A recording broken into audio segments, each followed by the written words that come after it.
Au Soudan, la guerre entre les FSR, les forces de soutien rapide et l'armée régulière est entrée dans sa 4e année. Mais cela fait maintenant 1 an que Khartoum a été reprise par l'armée. Et avec elle, la petite île de Touti, sorte de grenier de la capitale soudanaise. Juliette Ossola, Véronique Pérez. Située au cœur de Khartoum, à la confluence du Nil Blanc et du Nil Bleu, l'île de Touti était avant la guerre le jardin de la capitale soudanaise. Sur ces 8 km² de terre poussaient les fruits et légumes qui nourrissaient Khartoum. Mais les plus de 30 000 habitants qui vivaient là ont presque tous quitté l'île en 2023, quand celle-ci a été assiégée par les forces de soutien rapide. La période durant laquelle les forces de soutien rapide nous ont contraints à quitter nos foyers s'est faite contre notre gré, car elles nous ont expulsés de force. Depuis les temps anciens de l'île de Touti, aucun de ses habitants n'était jamais parti, quelles que soient les circonstances, depuis plus de 700 ans.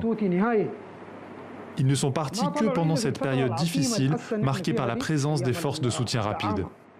Un siège de 2 ans, pendant lequel Touti s'est progressivement transformé en prison à ciel ouvert. Carburant, médicaments et même nourriture, tout ce qui entrait ou sortait de l'île devait être autorisé par les paramilitaires qui contrôlaient le seul pont reliant l'île à Khartoum. Sans eau ni électricité, la vie sur l'île était rythmée par la terreur. Le siège a pris fin en mars 2025, lorsque Khartoum a été récupéré par l'armée. Depuis quelques mois, les habitants reviennent et l'île reprend vie peu à peu. Dieu merci, nous sommes de retour chez nous après avoir traversé l'épuisement et les épreuves. Nous avons souffert à cause des loyers, des prix élevés et de bien d'autres choses encore. Mais grâce à Dieu, nous sommes rentrés chez nous sains et saufs auprès de notre famille.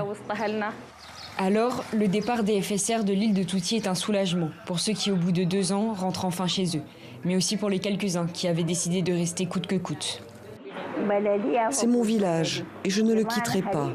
Ma famille n'est pas partie non plus pendant la guerre contre les Britanniques. Elle leur a résisté à coups de pierre et n'a pas abandonné ses maisons. Moi aussi, je suis restée dans mon village et je ne suis pas partie. Aujourd'hui, les magasins de l'île de Touti rouvrent, les fermiers retrouvent leurs terres, mais l'île reste meurtrie et nombreux sont ceux qui, ici, ont perdu des proches.